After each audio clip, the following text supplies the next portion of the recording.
As consumers, we are bombarded by it at every turn, like the Incredible Hulk being bombarded by gamma rays. But what makes some media endure, while others are banished to the forgotten black hole of obscurity, never to be heard from again? Who or what decides this? Hetero life mates Steve and Yahel want to know, and they want to know now. This is Obscurity Now.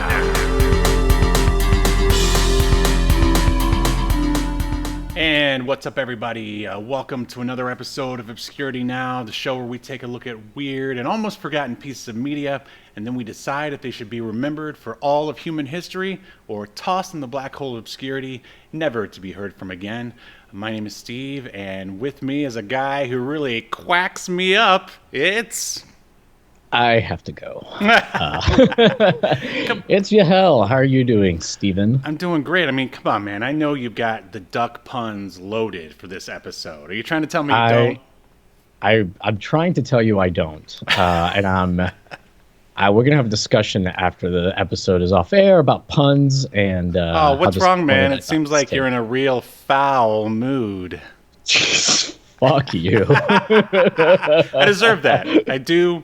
These are great. These are great. But Steve, as you know, I woke up from a nap and then immediately watched Duckman and then made coffee, and now I'm here. So I did not prepare. I'm sorry, Steve, who changed the schedule on me just before I was going to take a nap.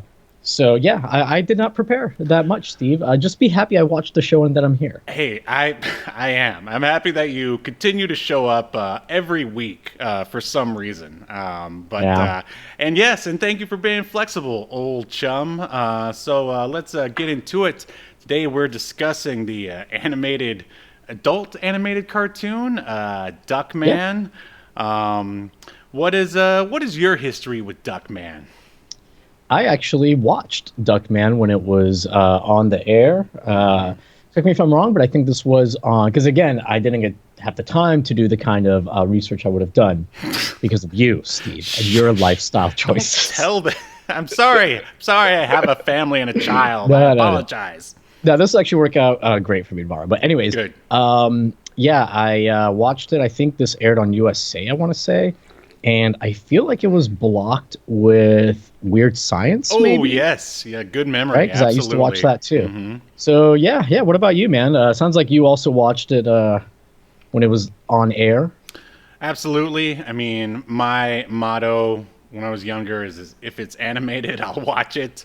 I don't know if I got all the jokes when I was younger watching Duckman, but I loved it. Right. And I loved Weird Science as well. It's another show and that's Weird Science, the series. It's not just the movie that we would watch over and over every week. No, there was a series for Weird Science followed by Duckman. And it was awesome. Premiered all the way back in March 5th, 1994. Yes, on USA Network. Home to such great animated cartoons as Ultra Force and the American Street Fighter cartoon and Mortal Kombat. Yeah, all the best.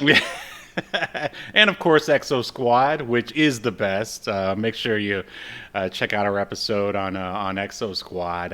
Let's just go ahead and dive a little bit further into Duckman.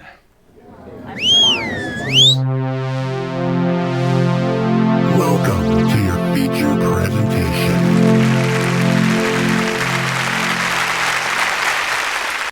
So when you were watching this as a young lad, were you surprised when you found out that it was? I mean, were you a Seinfeld fan also back in the day? I got into Seinfeld like way later because Seinfeld, that's another one that even when I watched it, like I didn't get a lot of the jokes really. Like I'll watch it now if it's like on TV or something. But I didn't get to Seinfeld till like my mid-20s probably. And that show started early. It started in '89. Right. I mean, I knew who Jason Alexander was just because, I knew, you'd see him on TV commercials or, for Seinfeld or whatever. But I didn't know, like, really anything about him at the time I was watching this. And I didn't really know that he was doing the voice. But what about you?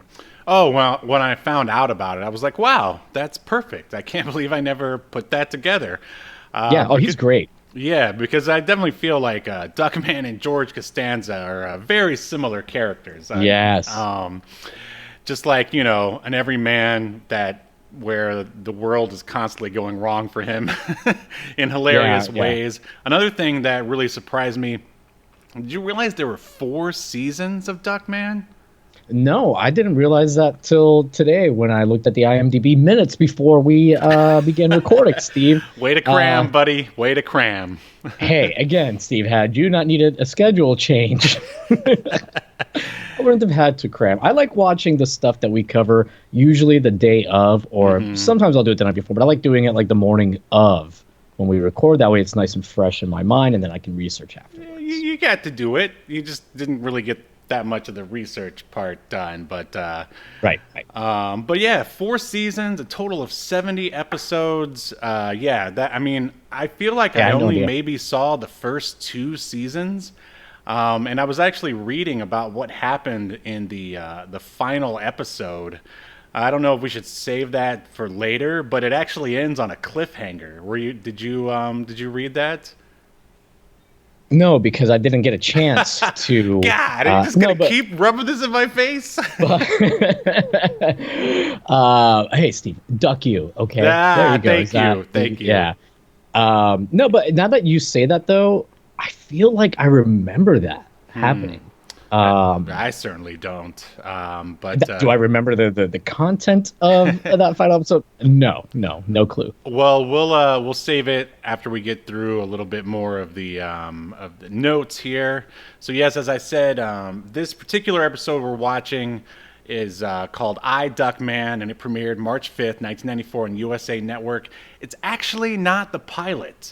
There is actually a 15-minute pilot that's just called Duckman Pilot, which I guess they, animated to win over the USA execs or whatever. And I thought it would have been cool to do that one, but since it was only 15 minutes, I was like, maybe we'll save that for another time or something. So for those of you who are unfamiliar with Duckman, here's a synopsis for the series, followed by the synopsis for the episodes. And it's: a crass, womanizing duck works as a private eye with his level-headed pig sidekick, all the while raising a family as a single dad. And in this particular episode, Duckman tries to figure out who is trying to kill him. And some of the creators, or actually the creator of Duckman, is a guy named Everett Peck, which I can't figure out if that's a cool name or not. It just reminds me of Willow. Peck. Yeah, Peck, yeah, Peck, yeah. Peck, Peck, Peck, Peck. But yeah, he basically, Duckman spawns from his one-off comic book, which was published by Dark Horse. You ever read any Duckman comics? No, I didn't know that there was a Duckman comic book until about 45 seconds ago when I was reading that on the Duckman fandom site, which again, I would have read up on had I had more time. But yeah, I was actually going to ask you when I saw that if you read the Duckman comic. I got some of the tops ones that were published after, like, the cartoon came out, but yeah, I don't recall seeing the original Dark Horse one anywhere. But Everett Peck is known for his work on other animated shows such as Jumanji, the animated series, Godzilla, the animated series, and The Real Ghostbusters and The Extreme Ghostbusters. So watch out. And the show is executive produced by Gabor Kasupo and his wife, Arlene Klasky. And they're the co-founders of Klasky Kasupo Productions. You've probably seen the logo. I mean, if you grew up in the 90s, you've probably seen their work. I mean, they basically created Rugrats. I know Gabor, he worked on The Simpsons. He actually directed the Do the Bartman music video. Wow. You remember that? Oh my God, dude. I remember that. I remember that whole CD. That was a big deal. And I want to say that Do the Bartman had even like hit like the charts. Like wasn't it being played on the radio? It was huge, yeah.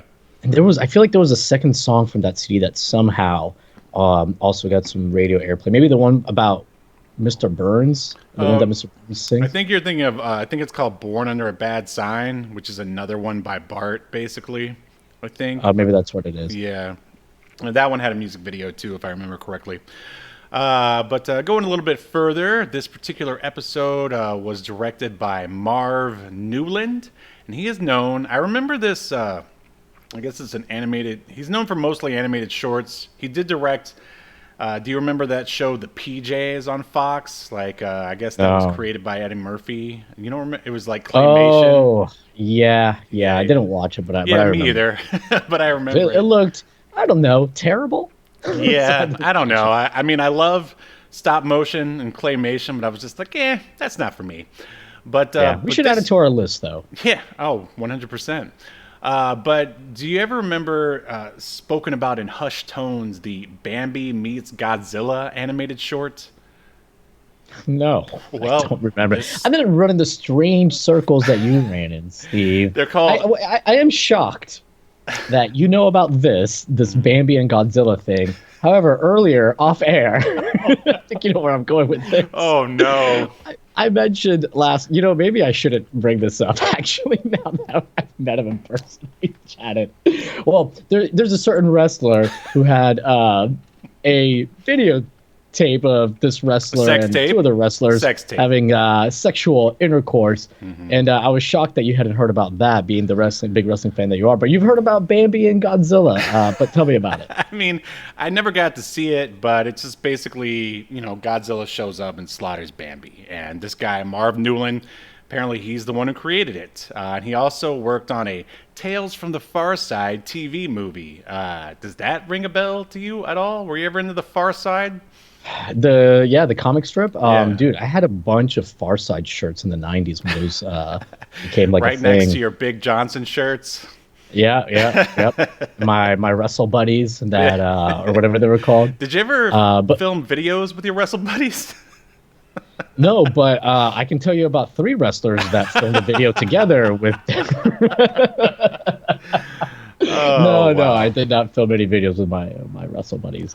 This has really gone sideways, Steve. We've really lost. You always bring it to these depths. That's fine. That's why we pay you the big bucks. All right. So the writers here are, once again, the creator, Everett Peck. He actually wrote episodes for Rugrats. He wrote the Duckman video game and something called Squirrel Boy.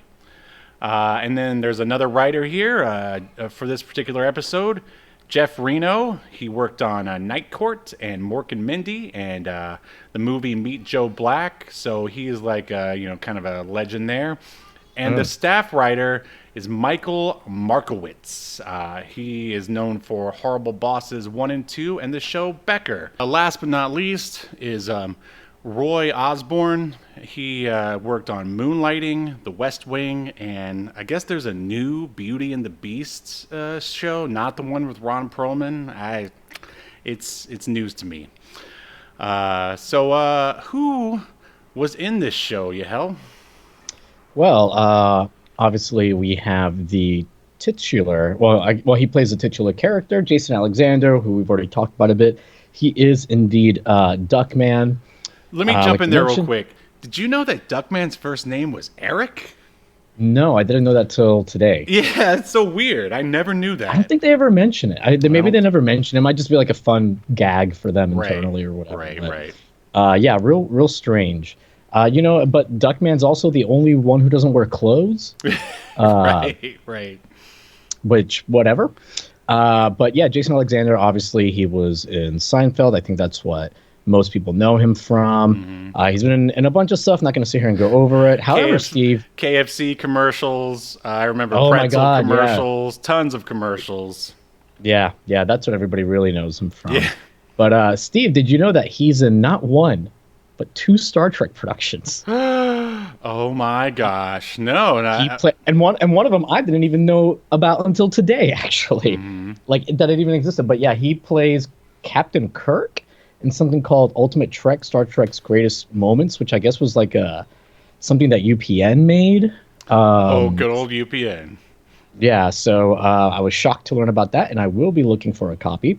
But he was also Kuros in the Star Trek Voyager episode Think Tank. And before you play the bumper, Steve, when I was like looking into the last episode of Duckman while you were talking, and Anyways, I didn't end up really looking into last episode because as I was trying to find information about it, I found out about an episode of Duckman called Where No Duckman Has Gone Before.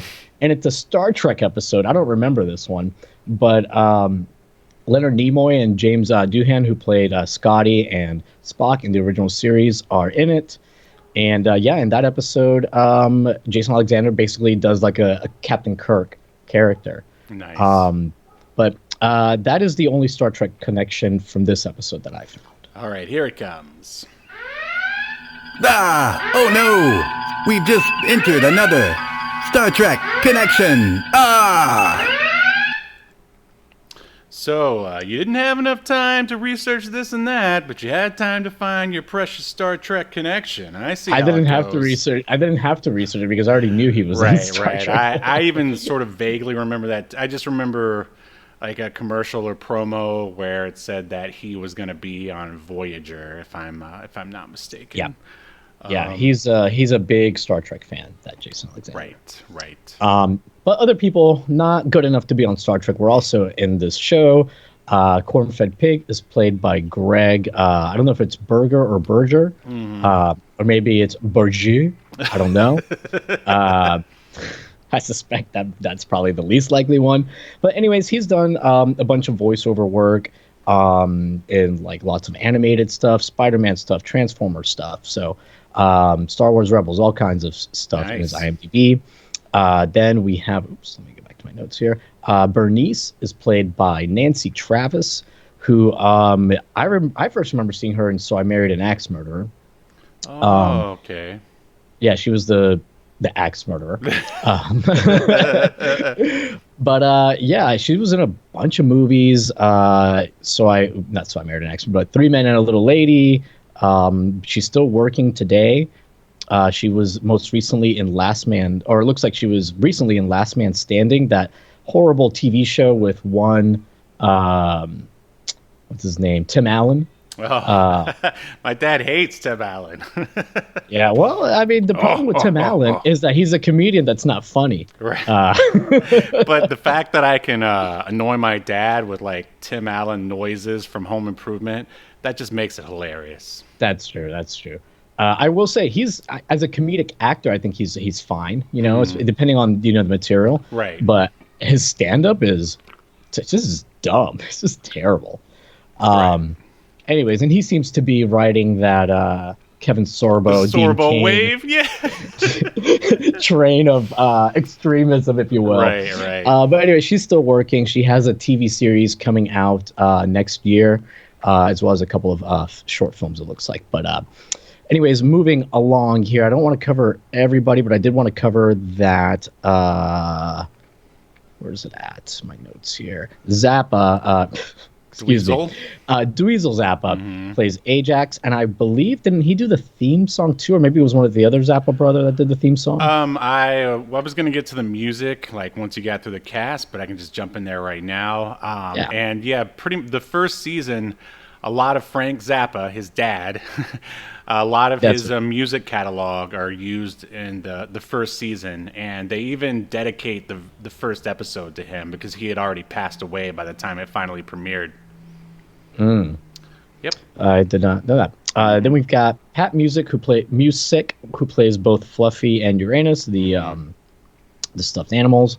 Yeah. And I think that's kind of everybody really of note. Well, Elizabeth Daily is kind of a big deal. Because she was the voice of like Tommy Pickles from Rugrats, and she's also she's like Pee-wee's sort of semi-love interest in Pee-wee's Big Adventure. That's her. I am not a fan of Pee-wee Herman, and I especially hate Pee-wee's Big Adventure. You do? Oh my gosh! Wow. I don't. Even as a kid, I don't understand the appeal of Pee-wee Herman. It's obnoxious and not in a good way. But it's not funny. But the movie itself, like Pee-wee in certain context works. Like when he goes in there and does the dance in front of the bikers, like that doesn't make any sense, but it works. Okay, sure. I mean, are you not a fan of Tim Burton? Because like that was his, that was Tim Burton? Yeah, he directed Pee-wee's Big Adventure. I'm a little hit or miss with Tim Burton. I do like most of his stuff, but Well, I mean, lately his stuff is trash, but well, whatever. We're getting sidetracked here. But yeah, that's anyone else you care to mention? no, no, I'm afraid if I mention anyone else, they might have like done a guest spot on Pee Wee's Funhouse or whatever, and you'll go into some kind of loving monologue about Pee Wee Herman. I don't know. You seem to have strong feelings. Hey, that show launched a lot of careers. One Larry Fishburne, to be precise. Well, But anyway, and Paul Rubin launched a lot of himself in a movie theater. I was arrested for it in an adult movie theater. So well played, well played. yeah. So yeah, back to the music. We already mentioned Frank Zappa and Scott Wilk and Todd Yavega. They composed the theme as well as the soundtrack, which I really enjoy the theme, which we're going to talk about here in a minute. All 4 seasons are available on DVD, and there's also a video game called Duckman: The Graphic Adventure of the Graphic Adventure of a Private Dick is what it's called. So you really know what you're getting with that one. Yeah. And just sort of some quick trivia, I guess. Jason Alexander, when he first signed up to play Duckman, he thought it was just going to be a one and done. And because of this, he thought it would be fine to give Duckman a voice very different from his, which I think they sound exactly alike. And it says, while he loved doing the show, he reportedly came very close to damaging his voice. And because of this, he didn't reprise his role in the 1997 PC adventure game. So wait a minute. He got through 4 seasons, but then when they asked him to do one video game, he was like, nah, I'm done. I'm assuming money. They couldn't throw enough money at him, and by this point, Seinfeld, I'm sure was already like over, or he was at the very least close to the end of it and getting tons of that heavy, big Seinfeld money. And I get it. He probably just didn't want to do it. And this is probably his nice way of saying they didn't want to pay me enough. Well, since we're talking about Jason Alexander, I have to throw out there that me and Jason, we worked together on a project. I don't know if you remember the show called The Grinder with Rob Lowe, but yeah, I worked on that for one day, and Jason Alexander just happened to be working there. We never exchanged any words or wanting glances, but we were in the same room together, and that if you would have brought up Star Trek, he would have fucking talked to you, Steve. Well, he was like on the other side of the room. Yeah, just yell it. They tend to. Hey, Jason, Star Trek. No, see, you just start talking very loudly about Star Trek. Or just start talking in Klingon, yeah. Then it'll. Sure. All right, jumping into this show, okay, we get the awesome theme at the beginning, and just the opening in general, like, really took me back. What do you think about the opening to Duckman? I like this theme song a lot. It fits the whole private detective kind of thing. It's very like funky, weird kind of like it's very Zappa-esque. Right. Yeah. The music is good, and the opening is very 90s. I mean, in fact, that the whole it's hard to pronounce their name. The Claske Kasupo like style. It's like it's like the gritty, but somehow like heartwarming at the same time. Like, is that how you would describe it? yeah, I could see that. Like, it has a little bit of grit to it. Yeah. So, all right. So the show opens up with a busty nurse running and screaming her head off. And another thing I found weird about Duckman is that there's animals and apparently humans in this world, and stuffed animals. They really just, I mean, it's the 90s, so it's just, there was a lot of weird for the sake of being weird, and that's okay.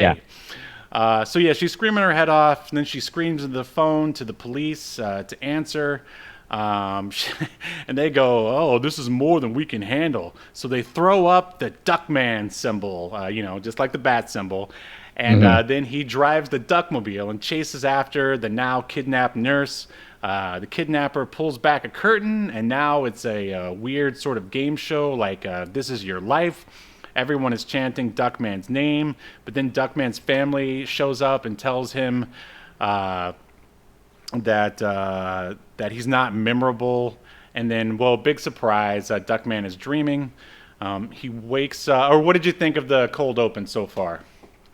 Yeah, pretty fun. Little open, like there's the gag when the woman's screaming and she's just like, it kind of reminded me of in Garth Marenghi's Dark Place when Rick Sanchez just starts screaming and doesn't stop, and he's even like looking around, like, and because she's like picking up the phone and calls the police, but all she's doing is screaming on the phone and right. Yeah. So it was a pretty fun little opener. What do you think? Mm-hmm. Oh, loved it. I mean, we already knew what was coming, but I can only imagine back then people might have been like, "Oh, this Duckman's a big deal," and then he wakes up and is like, "Oh, wait a minute, he's a schlub just like me."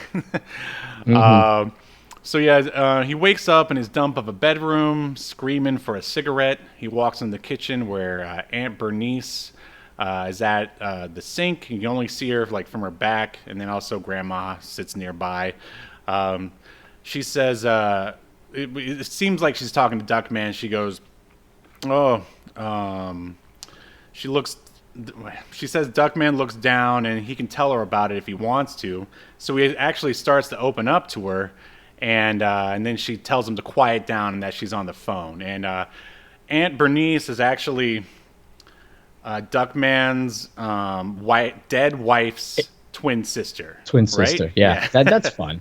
And then she gets off the phone and then tells Duckman, or accuses him of smoking again.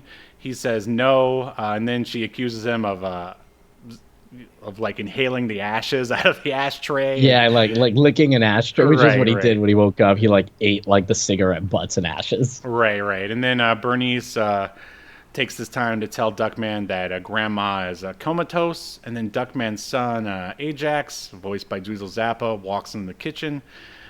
He eats the breakfast left out for him, but then chokes and spits out a clock. I guess they're trying to show that Ajax is a little slow.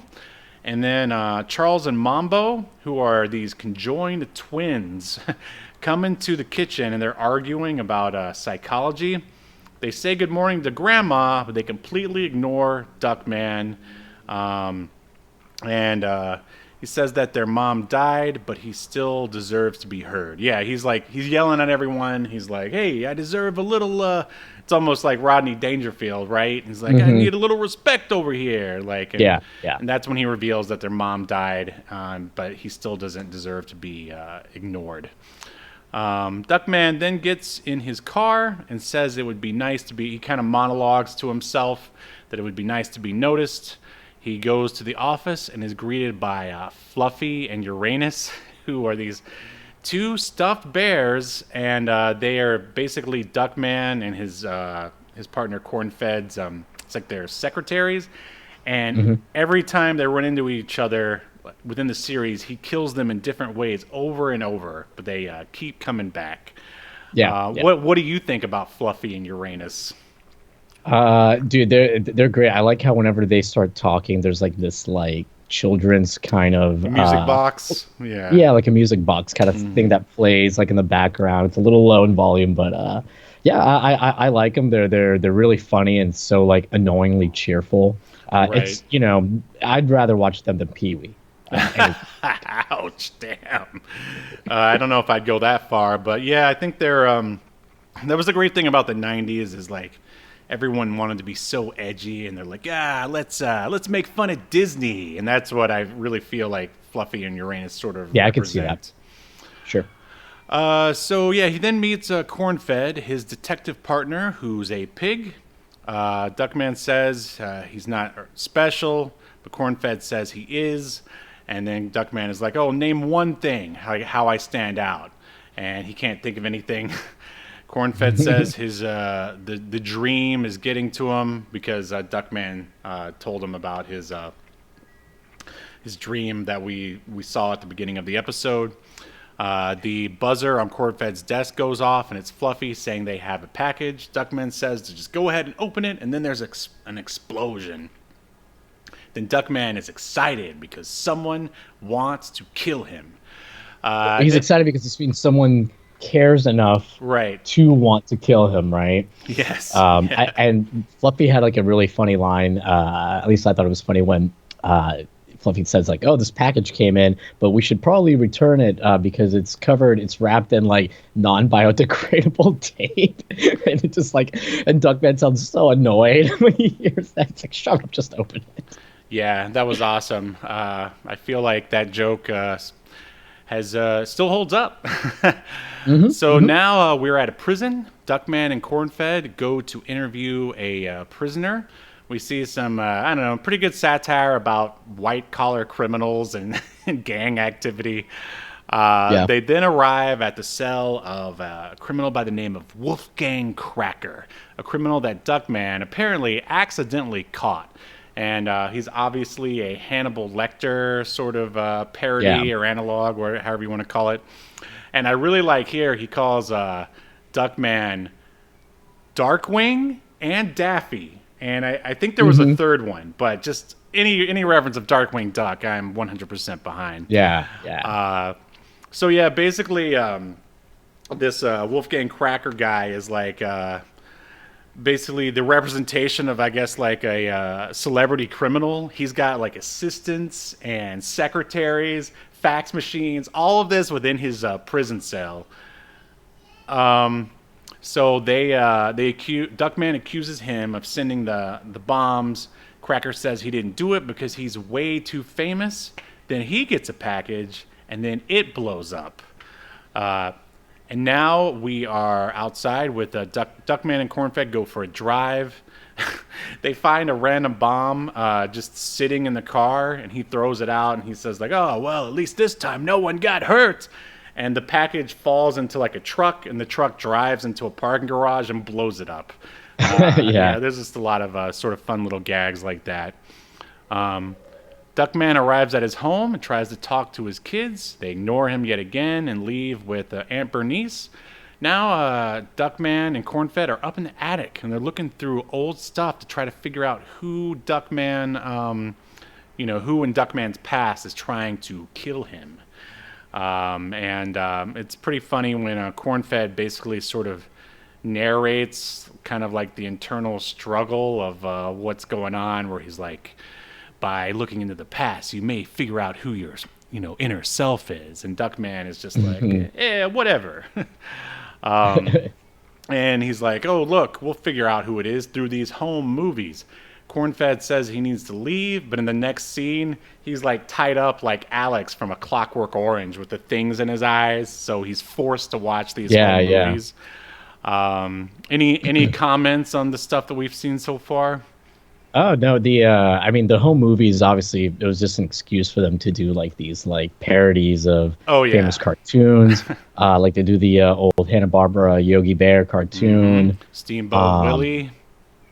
Yep. Steamboat Willie, the black and white Mickey Mouse one. The Simpsons, of course. There was another one, right? Popeye, yeah. Popeye. Simpsons was the last one. And then basically, by watching all that, Duckman says he just really misses his wife, and it's actually their anniversary. Then another package just comes out of nowhere, but there's no bomb this time. This time there's a note. And so then he and Cornfed chase after the bad guy. They chase him all the way to a graveyard, and he's wearing a shirt that says Mad Bomber. And so the Mad Bomber is in there, and Duckman's like, what are you going to do? Blow me up? And he's like, no, I'm going to cut you up with this chainsaw. And then he ends up dropping it. Duckman gets it and gets the upper hand. What do you think of this Mad Bomber? Pretty funny character. I completely forgot all about like this Mad Bomber guy, and basically like we end up finding out that like it's not really Duckman who he's after. He like confused him with somebody else because different duck detective. It's like, how many could there be? And he says something like, there's a million of you guys, and you don't really stand out. Yeah, you all look alike. Yeah, so I mean, it just does an awesome job of just reinforcing the theme of the entire episode. Exactly. Really great writing overall, like interspersed with great little jokes and gags. And so he says, but yeah, before he reveals himself that before it's revealed that Duckman's not the right guy. The Mad Bomber says that he's a nobody ever since Duckman took pictures of him having an affair. Then his wife left him. Oh, yeah, and yeah. now he's a nobody. So basically, he's a mirror of what Duckman thinks that he is. But it's funny, but the Mad Bomber's like mad at Duckman or whichever Duck detective that got paid for it. But he's like, and I know my wife is the one that paid you to take these pictures of me, but he's basically saying, yeah, I know I was cheating on her, and you're doing a job, but I'm still mad at you. Right. You got to take your anger out on someone, I guess. So. Yeah, basically, he lets the Mad Bomber, or he's like, oh, I'm too depressed to do anything about it. That's what Duckman says. He says, can I trust you to turn yourself in? And the guy says he's yes. like too sad. And so they sort of walk along. And Duckman says he lost his identity when he lost his wife.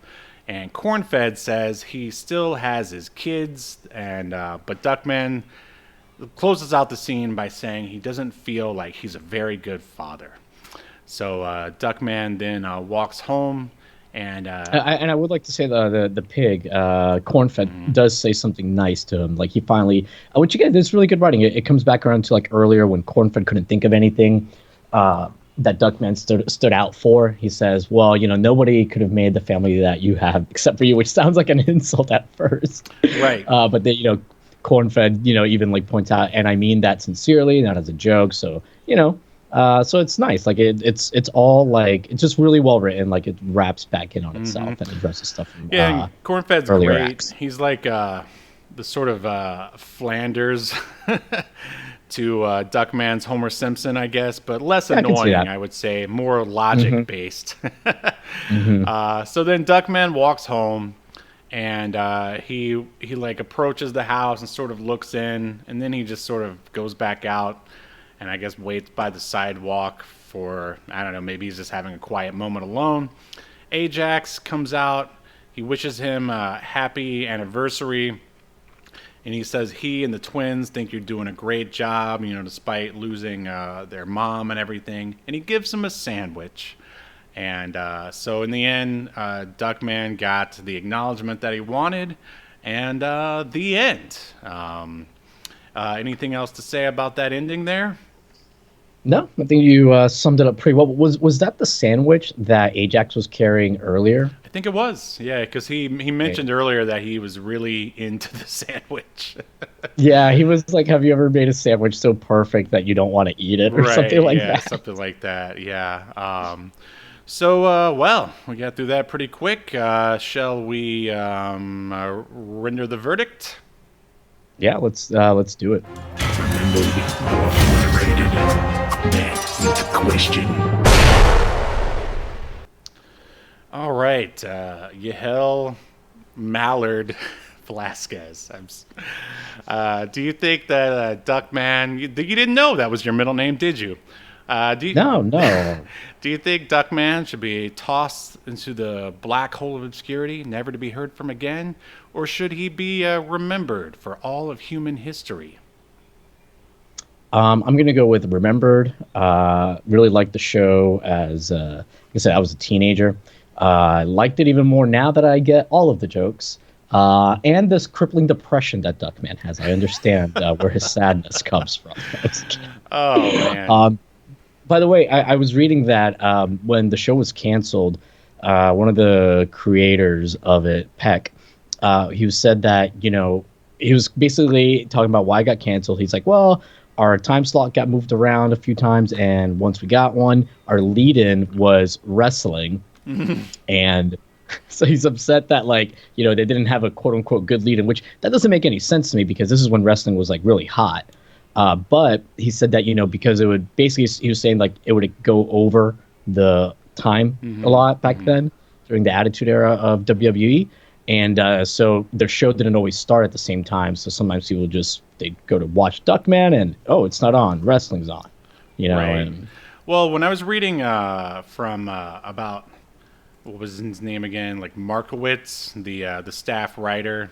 Like they were talking about his, like the ending to the series, which he says it ends on a cliffhanger. And then Bernice actually comes back from the dead. But then it ends with a to be continued. And he said that there's no real explanation. He hopes that, one day when, it gets remade or rebooted or whatever, someone will come up with an explanation. But then he tweeted something about loving the X-Files and that it may have something to do with aliens or something like that. Yeah, I saw that's one of the fan theories, that Bernice is an alien imposter. I guess another theory is that the whole episode's a dream because there's a bunch of other inconsistencies throughout the episode, the final episode. And also that I guess the episode before it is the Star Trek episode. And in that episode, I guess that whole episode is a dream Leonard Nimoy is having or something. So they're thinking. So the other theory is that this dream is just still Leonard Nimoy dreaming or something. Right. But anyway, Steve, you have not rendered your verdict, although I assume. This definitely holds up. I mean, I really think we need a Duckman now more than ever. I can't believe they haven't dug it up and ruined it. Or Steve, there's literally a Den of Geek article called Duckman. We need him now more than ever. Well, there you go. They ripped me off somehow. In 2019, they ripped you off. Yeah, no, I think I actually saw that article and it sort of got tattooed into my brain. But yeah, I'm surprised they haven't brought him back yet. It's a fantastic show. Much like you said, I'm glad I'm able to get a lot more of the jokes now. And I want to watch all those other seasons that I missed. Yeah. And I'm sure Jason Alexander, I could see him coming back to do it. I could see this popping up on a streaming service or something. Yeah, what else? I'm surprised. Yeah, Netflix. Well, they used to bring back good stuff. Now who knows what they do. But yeah, this was fantastic. And let me see where all right, here we go. It's going to be remembered. In accordance to Obscurity Now, the most important streaming YouTube podcast in all of the internet, you shall be remembered. Yes. Good show. Good show.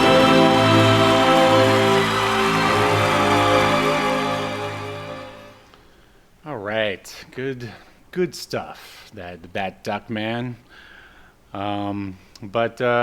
Before anything else to mention about Duckman before we call it. No. I would. Oh, we should mention that Duckman is the first episode, at least, and I think I saw a few other ones too. Is available on YouTube. So you can search it out in case you want to watch it for yourself. It's a brisk 22 minutes or so, I believe. Right. Yeah, I think I saw almost all 4 seasons up there. Yeah, we probably should have mentioned that before we, spoiled the whole first episode. But yeah, another thing that I also forgot to mention at the top of the show is my comic book, Escape to Earth, is now available to purchase on a store, Big Cartel store. I got the what's it called? Address up here somewhere. All right. It's really prepared, Steve. Yeah. reptilianmedia.bigcartel.com. And you can get both covers there. I still haven't really figured out where to sell the digital comic on, but I'm working on that. And also, I even set it up to where if you're not into comics, because it would definitely help out this show if you purchased some, and myself, of course. But if you don't want comics, you can also make a donation using PayPal, and both links are going to be made available in the show notes. So check it out. Nice. And I got my copy this week. I still haven't read it because I'm an idiot, and I apologize, Steve. It's all right. I have a good reason. Some douchebag threw a podcast at you at the last minute. My plan was legitimately to read it tonight. But now that you've taken up this time, I have to go to the gym after this and then get ready to go to Lakeland. So, but at worst, I'll read it tomorrow. But I did thumb through it, and it looks, and I guess I might be a little biased, but it really does look, like I told you when I texted you, really professional. Looks really well made. The paper quality is great as well. I don't know if there's some paper files out there that really care about that. I've discovered that there are more paper files out there than you might know. I'm definitely not one of them. I'm happy with newsprint, but hey, Hey, whatever you want to masturbate with. I mean, Look, I'm no Paul Rubens over here, okay? But yeah, the book looks really, really great. Thanks, man. And I did enjoy when I read the I don't know if you called it a zero or an ash can, but the little kind of like preview for it was really well done. I'm glad I didn't have to lie to you about it being good.